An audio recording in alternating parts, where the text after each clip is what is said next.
on there. Eli, Okay. Regin, let me tell you Yes, something. I. Eli, it's been an honor. It's just really an honor for me to sit here talking to you. I came across your blog somewhere around 2007. I was literally, on my way to Antigua. I came across your blog and I read every single thing you ever wrote about Antigua. And by the time I read it, I knew as soon as I got to Antigua, I had to link up with you. And I did, and it turned into my first trip of many to Bird. I got to tell you, thank you. Yeah. Eli, I want to talk to you about COVID, worldwide global pandemic. The world's locking down. Antigua shuts the airport. You're a businessman. You're not. You're in the tourism. What was that like? Well, to be honest, I mean, it was like most crises. Nobody knows where the end game is going to be. Nobody knows what's going to happen. Nobody knows how bad it's going to be. I mean, so I think what you have to do, like in any crisis, is you have to prepare for the worst and hope for the best. So for me, like I was trying to think, okay, this thing could be terrible. So let's line up as much preparation as possible. I'd been advising all my team members, all my staff, fellas, look, ladies and gentlemen, please don't spend any money you don't have to spend. Like, be really prudent, be very careful, make sensible decisions because this thing could get pretty grim in Antigua for a very long time. I mean, hopefully, by summertime we're good to go and we're back in business and everybody's happy talking about what a stupid thing COVID was. But the flip side is it could get really bad and that nobody has any employment whatsoever and people are going hungry and much worse. And you can't block that out. You gotta have that as a worst case scenario because anybody who's scared of looking at worst case scenarios are not gonna know what to do when those worst case scenarios, God forbid, happen. So for me, it was all about thinking about all the what ifs and making contingency plans for all those what ifs, hoping they never happen, but at least being ready in case they happen. So that's kind of like what we were doing. And I mean, we started farming. We bought a bunch of fishing equipment while we could still buy fishing equipment.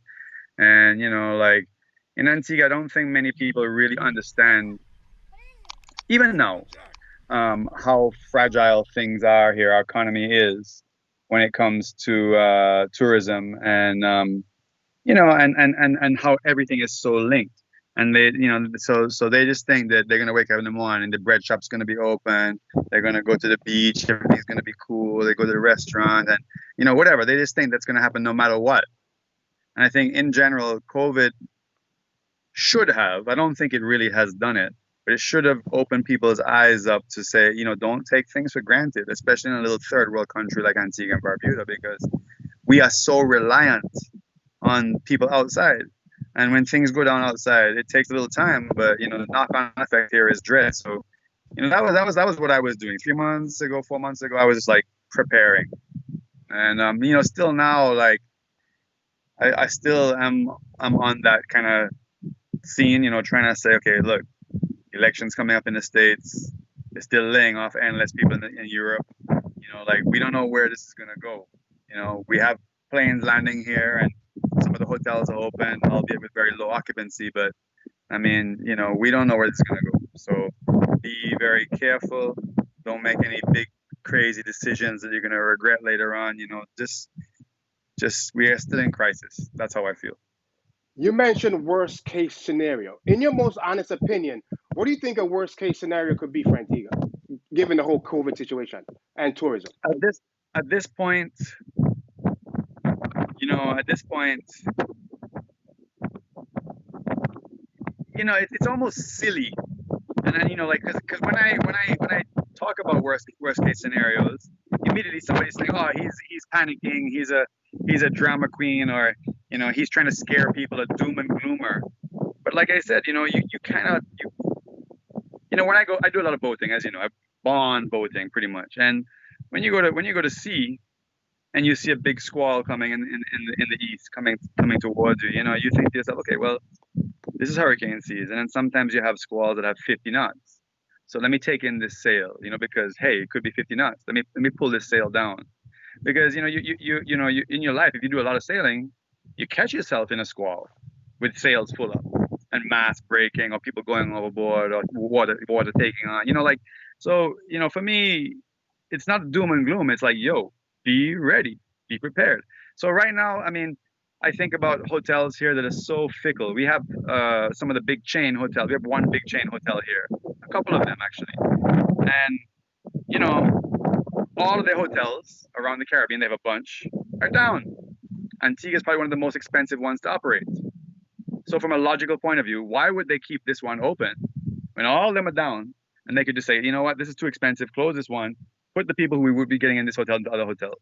That happens, the knock-on effect to airlift is huge. You know, so that potentially American Airlines could be threatened. You know, like I think about worst case scenarios, not because I want them to happen. Of course I don't want them to happen. I don't want them to happen. But that could happen. And it's not far-fetched. I mean, look at the things we're going through in this world right now. You and I, and me, everybody. Somebody told you that last year, you'd laugh at them and say, boy, this man is a crazy man. But we're actually going through these things right now. You know what I mean? I think, you know, worst case scenario is, you know, the business that we have in September, which is traditionally really limited. That's what our peak season could look like, I think.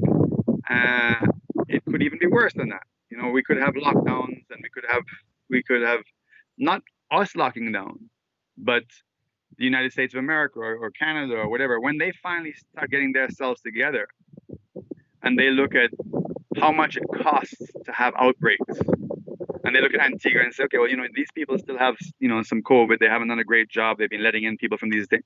No more flights to that place.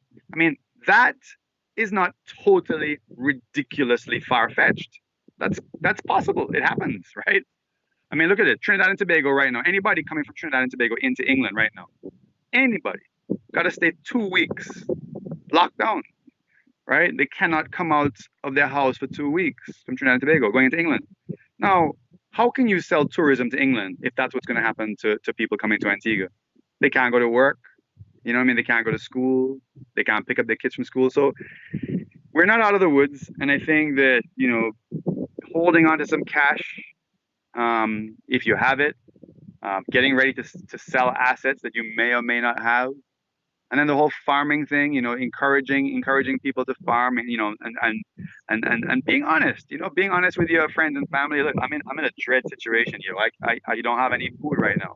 You know, like we have to be prepared still for the worst. It's not over and done with. And by the way, we're in what everybody's saying is going to be the worst hurricane season we've had in decades. So we shouldn't be sitting there all comfortable. We're far from being comfortable in this little vulnerable place called Antigua. You mentioned preparedness, and one of the things I saw you doing, you talked about it, was the farming. Tell me about that. How was the farming experience? How did that help you out, help your family out, help your friends out? Well, you know, I mean, right now I'm eating better than I've ever eaten in my life before. I mean, every day, at least 1 or 2 or 3 meals, I'm eating stuff from our little farm. We have a 1/4 acre next to the house that we're utilizing, and you know, it's a learning experience to see and also just to empathize. You know, apart from the fact that we're feeding ourselves and anybody who's close to us who's hungry, I mean, we can give them some food or whatever. But also, it's like an insurance policy. You know, I yesterday I called up my insurance company. I had a little problem. I tried to use my insurance card, and I cost them. I'm like, yo, I spent all this money with this insurance company. I never use it. And now I'm going to try and use it. You give me endless problems, you know. And this farming is like an insurance policy. Maybe it cost me. I'm sure it cost me more money than I've eaten. You know what I mean? But it's there. It's there. I mean, I can show you right now food in that garden. So if Epicurean lockdown, I can't get Epicurean tomorrow. I have my fishing rods over there. You're good. I have my fishing equipment. My food. It's an insurance policy. You know what I mean? But apart from that, another thing it's done is like, I know because a lot of people have told me it inspired them to start doing a little backyard farming. And I think what all of us who've tried this thing have come away with is that it's a lot harder than we thought it was. It's more challenging. And any farmers out there, you know, you got to respect them a lot more than probably we respect. You know, in New York, when you guys were having the worst times, you know, you started to respect the bin men, people coming to collect the garbage. You're like, holy shit, you know, I never really thought about those guys, but this is a really important job. You know, yeah, doctors and nurses and lawyers and all them people are important, but you know, the lowly farmer, the challenges that they have, the lack of support, the lack of education, even the lack of information that they have here and understanding, you know, like going forward, you know, we need to look after them more. And I think, you know, I try not to these days. I'm trying not to look at the news too much, but I think I saw yesterday that, you know, the Prime Minister of Antigua was saying something along the same lines, like we have to invest more in food security in Antigua. I mean, can you imagine when you go to the hotels? Most hotels up until recently, 99% of what the tourists are eating, we're bringing in from foreign, and that's in a place that has, you know, good soil in areas. It has, you know, lovely seafood that if you manage it correctly, um, you know, so like we shouldn't be importing everything. If a place like Israel can produce all kind of abundance, why the hell Antigua can't? You know what I'm saying? So like it's about diversifying your energy and your efforts so that you're looking after the whole rather than just one little sector, you know? Absolutely, absolutely. So, so now, talk about how you feel about it now. I just spoke to someone and they told me things are looking up. What's your take on that? Um, yeah, I think that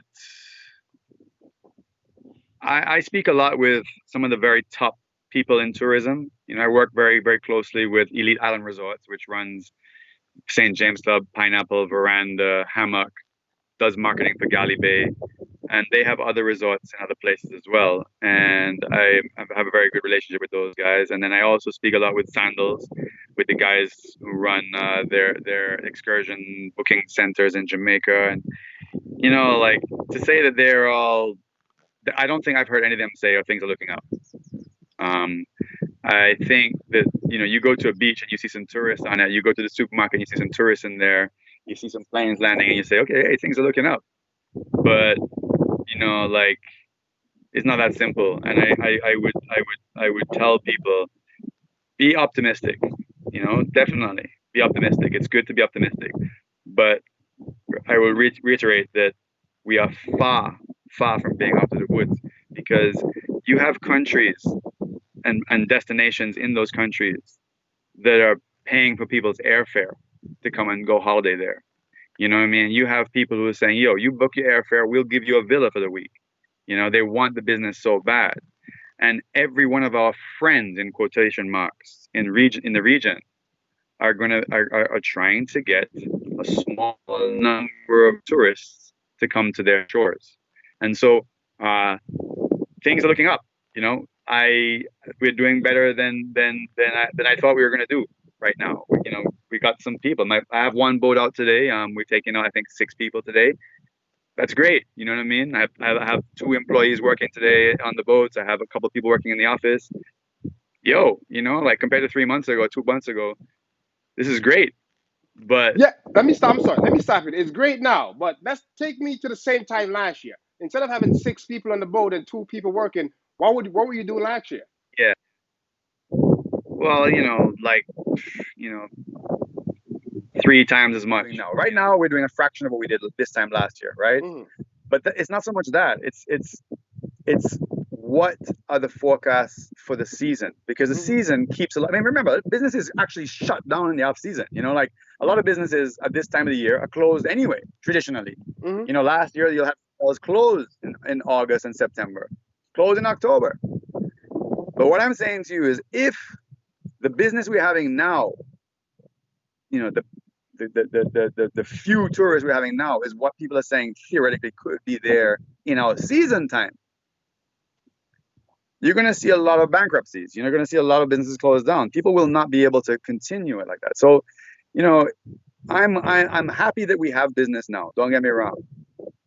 But traditionally, we didn't have a bunch of catamaran companies hustling to get the few tourists that we had right now in September.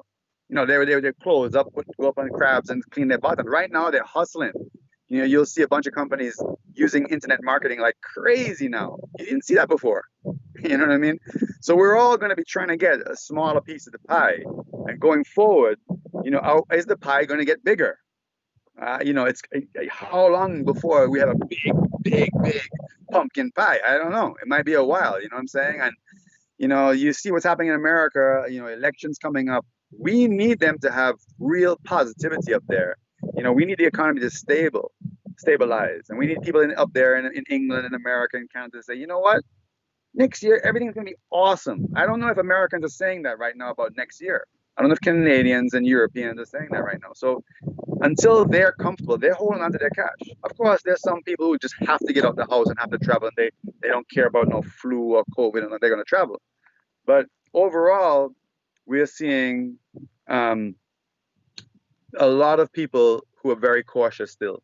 And that my big worry is, what does the sort of December, January, February look like?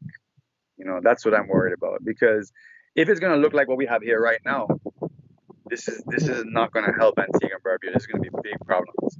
So we need to pick up dramatically for December, going forward from there. And this is where I worry. So we'll see. It's out of our hands, and that's always scary when you're in a stressful situation and nothing you do can control your outcome. It's like being chained, and we are chained to tourism, and that sucks, because it's what happens in America, or what happens in England and Italy and Canada that really is gonna, or even in Germany. I mean, the European Union, what those guys get up to, what do they do? That's what's going to affect us. We talk about us shutting down our airport. We never really shut down our airport. Now. The airport was shut down for us by them deciding they're not flying. So we rely upon their decisions and their economies for our bread and butter. So that's why, looking at this American election and the chaos that's happening in America, man, like, it doesn't, I try to turn off the TV. I don't want to even know about it sometimes, but at the same time, if you don't know about what's happening in the States or in Canada, then you just would say, oh yeah, things are looking up here. Things are looking up, because you see two tourists and Epicurean, you know what I mean? Do you think it's time that Antigua move away from tourism and its main industry? Do you think it's time that we need to start to explore other options? And if so, what ideas do you think we should be, pursuing? I think that we've been trying to do that for 50 years, to be honest. Like, I think the general perception is we have not, and we've been relying on tourism. We've been relying on tourism because we've tried all kinds of other things, manufacturing and, banking and gaming, and, we keep on getting, it's so hard for a little country like Antigua and Barbuda to really remain competitive in these areas. You know what I mean? I think, I mentioned Baldwin Spencer, one of the old prime ministers of Antigua, the last former prime minister, and I wasn't a huge fan, to be honest, but he said something that I will never forget, and I totally believe it's true. He said, "We in Antigua live above our means." The poorest person in Antigua wants to have a new iPhone, wants to drive a nice car, and will go and get loans and will borrow money and do all kinds of craziness to get that. But really, do you need those things? And that's something that I've been saying since COVID started. There's a lot of things we want, and we forget the want and the need. You know what I mean? You need food, you need shelter, you need clothing. You don't need $500 t-shirts. You know what I mean? Like, you need a t-shirt to cover your skin in the sun or whatever. Keep you cool, or keep you warm, depending on what. You don't need the Gucci or whatever the hell it is that people are buying nowadays. And Antiguans still, right now, when our economy is just hanging in the balance, still, trying to look about buying expensive cars, or, investing in that new home, or it's like, I think we take too much for granted here. And the sun is going to rise tomorrow, but I'm not sure if British Airways is coming in tomorrow. You know what I mean? Like, and if British Airways don't come, you can't afford that fancy car. You know what I'm saying? So, like, I think this is something that's very important in Antigua. So it's not so much diversifying. We're constantly trying, like Bitcoin and all that kind of stuff right now is like where a lot of people are thinking here in Antigua and Barbuda. We're constantly trying to do different things, online type businesses. And, yes, there's lots of ideas for online type businesses. Barbados is doing some really sensible things, and other islands doing some, bringing tech people to their country to work in the country in the sun. Yeah, great. But, still, fix the farming, fix the food, fix the food production.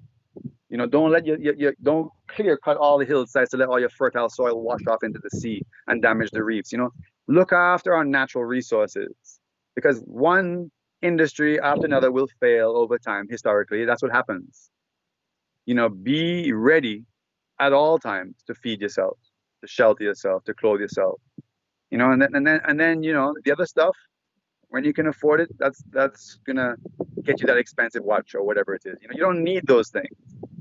I think people don't really think about the important things that we have, our real assets. And I mean, you know, I was hoping that COVID would remind people, listen, how important it is to look after those hills behind me over there, the natural vegetation, to look after the reefs. But you're still seeing madness out there in the water. People, you know, overkilling or overusing, not protecting, not managing our resources. So as much as I would want them to diversify from tourism, I also want our country to really understand whatever sector, whatever industry we have, we must look after our natural resources, the things that make Antigua special. Let me ask you a question. You know, we keep on talking about farming and we need to farm. We can't farm without water. How does Antigua solve its water issue? Last time I checked, Patworks Dam is empty. How do you farm without water? Yeah, no doubt. There are some really sophisticated modern techniques of farming, you know, like syntropic farming, and there's some wonderful information and you know places even in Barbados, it gets the same kind of conditions as us. They've taken an old quarry and turned it into a lush farm, and there are methods where you use less water, much less water than traditional farming, traditional monocrop, you know, single crop farming. And you know you use less pesticides, less fertilizers, and less water. So you know modern farming, you know, like a lot of the people who are probably working in agriculture don't even understand, don't know about a lot of the modern farming techniques, you know, to do with syntropic farming, you know. And I think apart from that, you know, the fact that you know I drive around St. John's every once in a while, I happen to be there when a squall will come, and the amount of water that just runs off into the drains, into the gutters, carrying a bunch of garbage, by the way, and then into Deepwater Harbor. You know, it's just amazing how much water we throw away. And you know, there's a farmer here in Antigua, I forget his name, but he spent a lot of time and a lot of effort and a lot of money creating little mini dams, catchment areas. And he said, listen, you know, the Antigua gets more rainfall overall on an average year than England gets. You know what I mean? Like, but we throw it away. It just runs off. And so I think capturing the water is very important. And then another thing, you know, if you have homes that are reliant on government supplied water, whether it be desalination or, you know, Potworks Dam you mentioned, and they don't even collect their own water in cisterns or in tanks or whatever, like that puts a lot of pressure on the government to provide water for tourism purposes or whatever else. And so another thing we have to do here is utilize modern techniques and technology in collecting water and then also in use. You know, like I mean, in my house, when we built this house, I was like, yo, you know what? Water's a problem. So every single thing in this house, from the shower heads to the toilets, use very little water. So somebody said, well, how does a shower head use? They have shower heads that use less water than the old shower head. Feels like you're getting the same amount of water, but it's actually less. And so there's techniques. It's all about we're you know, the human race didn't get this far by being a bunch of dunces. You know, there are some smart people out there who can help us use less water, save more water, collect more water, and you know, we just need to stop sort of looking backwards and look forward. You know, charge your cars using modern techniques. That's what I think. Eli, wonderful. Thank you so much. Anything else you'd like to add? Well, you know, again, I think that it's important that all of us here in Antigua, you know that things are going to get better, right? It's very important. But at the same time, we're not out of the woods, and you know, you got to prepare for the unforeseen things. And you know, I think people just sort of throwing caution to the wind and just acting like nothing's going on here. Like, listen to the BBC World Service, listen to Al Jazeera, listen to some different news sources. Turn off Fox, turn off CNN, listen to some different news sources, see what's happening in the world, and don't think that you are isolated from the rest of the world. We are not. We are reliant upon those guys. And I think that's what Antigua needs to do. Eli, thank you so much. Appreciate it, bro. Yeah, man. Thanks very much for including me on your cool little project here. I like the way you're going. We'll link up, big boss. Bless. Respect.